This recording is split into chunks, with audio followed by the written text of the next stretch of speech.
जन्मदात्या आईबापाला काठीने मारहाण करून निर्दयीपणे केला खून. कारण ऐकूनच हादरून जाल. बुलढाणामधील सत्य घटना.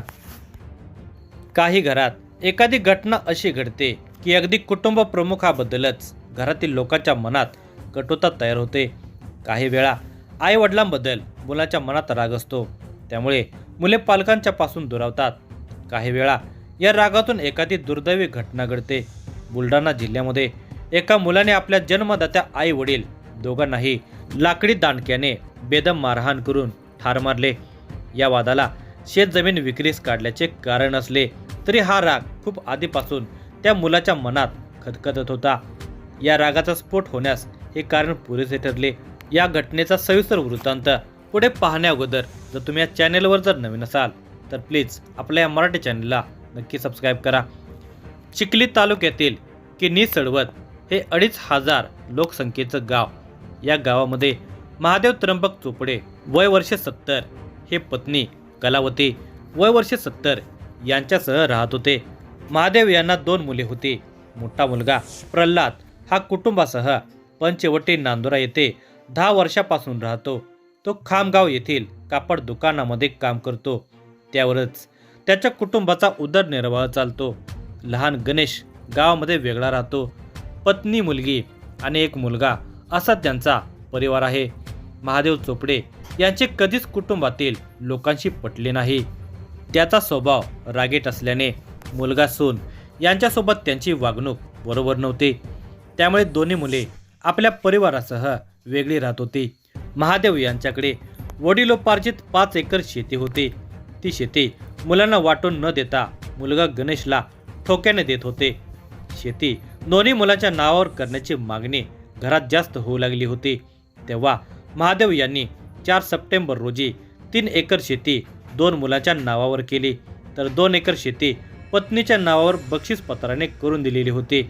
वृद्ध महादेव व त्यांची पत्नी यांच्या मृत्यूनंतर ती 2 एकर शेती त्यांच्या 2 मुलाच्या नावावर होणार होती. मात्र तोवर त्या वृद्ध दाम्पत्याला काहीतरी आधार म्हणून 2 एकर जमीन आईच्या नावावर ठेवण्यास त्या दोन्ही मुलांची काही हरकत नव्हती. पण झाले वेगळेच. या जमिनीच्या वाटणीनंतर 10-12 दिवसातच महादेव यांनी पत्नीच्या नावावर बक्षीसपत्रक केलेली 2 एकर शेती विक्रीस काढली. ती जमीन विकली तर हातातून गेली हे दोन्ही मुलांना समजले. त्यामुळे वडिलांनी ती जमीन विकू नये असे मुलांना वाटत होते. वडील महादेव आणि आई कलावती आई वडिलांना शेती विकू नका खूप रागीट होते. या कुटुंबामध्ये आई वडील आणखी एक घटना अशी होती की त्यामुळे मुलांचा आई वडिलांच्यावर राग होता. 2008 मध्ये महादेव चोपडे यांनी त्यांच्या मुलीसोबत असभ्य वर्तन केल्याने तिने विहिरीत उडी घेतलेली होती. तिला वाचवायला गेलेली दुसरी मुलगी विहिरीत पडली.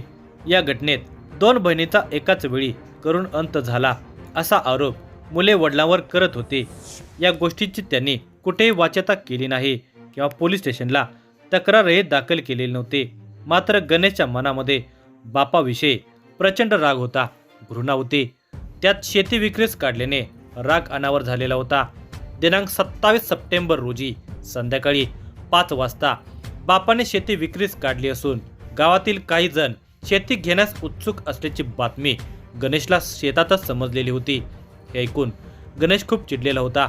रागाच्या भरामध्ये तो शेतातून घरी न जाता सरळ आई वडिलांच्या घरी आला. तोपर्यंत मुसळधार पाऊस सुरू झालेला होता. आई वडिलांना त्याने शेती विकायला का काढली याचा जाब विचारताच त्यांच्यामध्ये शाब्दिक युद्ध सुरू झाले. बाप काही केल्या ऐकत नव्हता. आई सुद्धा पतीला समजावण्याऐवजी त्याला साथ देत होती. दोघेही शेती विकण्यावर ठाम होते. त्यामुळे मुसळधार पावसामध्ये गणेशच्या मनात क्रोधाचा आगडोंब उसळला. घरातील एक लाकडी दांडा घेऊन गणेश वृद्ध आई वडिलांच्यावर तुटून पडला. लाकडी दांड्याने ताकदीने दोघांच्यावर प्रहार केले. महादेव आणि कलावती हे आई वडील दोघेही गंभीर जखमी अवस्थेमध्ये खाटेवर पडले. तरी गणेश प्रहार करतच होता. पावसाचा जोर कमी झाला तसा त्याच्या मनातील क्रोध कमी झाला. जन्मदाते खाट्यावर अखेरच्या घटका मोजत असताना गणेश क्रोधाने त्यांच्याकडे पाहत होता. काही वेळामध्ये दोघांचाही मृत्यू झाला. आई वडिलांचा मृत्यू झाल्याचे लक्षात येताच गणेश तेथून बाहेर पडला. घराची कडी बाहेरून लावून घेत तो तेथून निघाला. मात्र गणेशने केलेला भयानक प्रकार गावातील एका व्यक्तीने बघितलेला होता. त्या व्यक्तीने हा प्रकार पोलीस पाटलाला सांगितला. किनी सवडत गावचे पोलीस पाटील धंदरे याने अमडापूर पोलिसांना माहिती दिली की गावातील गणेश चोपडे याने त्याच्या वृद्ध आई वडिलांना बेदम मारहाण केली असून आई वडील खाट्यावर रक्ताने माखलेल्या अवस्थेमध्ये पडलेले आहेत. ते कोणतीही हालचाल करत नाहीत. दोघांचाही मृत्यू झाल्याचा संशय आहे. घटनेचे गांभीर्य लक्षात घेता ठाणेदार निखिल निर्मळ यांनी वरिष्ठांना या बाबीची कल्पना देत घटनास्थळी धाव घेतली. पावसाची मुसळधार थांबली असली तरी रिपरिप मात्र सुरू होती. पोलिसांची गाडी 10 मिनिटात 14 किलोमीटर अंतर कापत किनी गावामध्ये पोहोचली. घटनास्थळी महादेव चोपडे यांच्या घरासमोर पावसातही गर्दी जमलेली होती. नागरिकांची कुजबूज सुरू झालेली होती. मुलानेच आई वडिलांना संपवल्याची दबक्या आवाजामध्ये चर्चा होत होती. नागरिकांच्या चेहऱ्यावर भीतीचे सावट दिसत होते. पोलिसांनी घरात प्रवेश करताच खाटेवर महादेव चोपडे आणि कलावती चोपडे या वृद्ध दाम्पत्याचे मृतदेह पडलेले होते. खाटेजवळ रक्ताचा पाट वाहत होता. तेवढ्यात फॉरेन्सिक टीम पोहोचली. फॉरेन्सिक टीम यांनी काही नमुने गोळा केले. पोलिसांनी पंचनामा करून दोन्ही मृतदेह पोस्टमॉर्टमसाठी चिखली येथे हलवले. अप्पर पोलीस अधीक्षक गायकवाड आणि पोलीस उपविभागीय अधिकारी पाटील यांनी घटनास्थळी भेट देऊन पोलिसांना तपास कामी मार्गदर्शन सूचना केल्या. महादेव चोपडे आणि कलावती चोपडे यांच्या खून प्रकरणी मृतकाचा मोठा मुलगा प्रल्हाद चोपडे वय वर्ष 48 याच्या फिर्यादीवरून संशयित आरोपी गणेश महादेव चोपडे याच्यावर आरोप क्रमांक 321/2025 भारतीय न्याय संहिता 2023 कलम 103(1) अन्वये गुन्हा दाखल करण्यात आला. सकाळी संशयित गणेश स्वतः पोलीस स्टेशनमध्ये हजर झाला. पोलिसांनी त्याला न्यायालयासमोर उभे केले असता न्यायालयाने आरोपीस पोलीस कोठडी सुनावली. शवविच्छेदन झाल्यावर किन्नी गावामध्ये दोन्ही मृतदेहावर अंत्यसंस्कार करण्यात आले. पोलिसांच्या प्राथमिक तपासामध्ये वडिलोपार्जित शेती विक्रीस काढल्याने संतापलेला गणेश आई वडिलांच्या जीवावर उठल्याचे स्पष्ट झालेले होते. आरोपी गणेश न्यायालयीन कोठडीमध्ये पश्चाताप करत आहे. न्यायदेवता आरोपीस काय सजा देईल ते येणाऱ्या काळात समजेलच. मात्र शेती विक्रीस काढणाऱ्या आई वडिलांना संपवणे हा त्यावरचा उपाय नव्हता. आई वडिलांनी मुलांची मानसिकता समजायला हवी आणि मुलांनी आई वडील रागीट शीघ्रकोपी असल्यास जरा शांततेने घेणे आवश्यक आहे. कारण शेवटी ते आई वडील असतात. त्यांनी त्यांची मालमत्ता कोणास द्यावी ही त्यांची मर्जी आहे.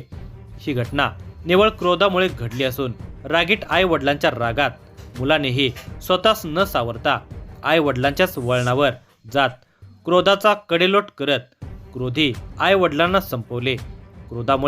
क्रोधातच एका कुटुंबाची वाताहत झाली. म्हणूनच क्रोधाला आवरा आयुष्य सावरा ही मन खोटी नाही. या घटनेचा तपास जिल्हा पोलीस अधीक्षक निलेश तांबे, अतिरिक्त पोलीस अधीक्षक अमोल गायकवाड, पोलीस उपविभागीय अधिकारी सुधीर पाटील, स्थानिक गुन्हे शाखेचे पोलीस निरीक्षक सुनील अंबुलकर यांच्या मार्गदर्शनाखाली अमडापूर पोलीस स्टेशनचे ठाणेदार निखिल निर्मळ, पोलीस हेड कॉन्स्टेबल भगवान शेवाळे, चंद्रशेखर मुर्तडकर, पोलीस कॉन्स्टेबल प्रदीप चोपडे हे पुढील तपास करत आहेत.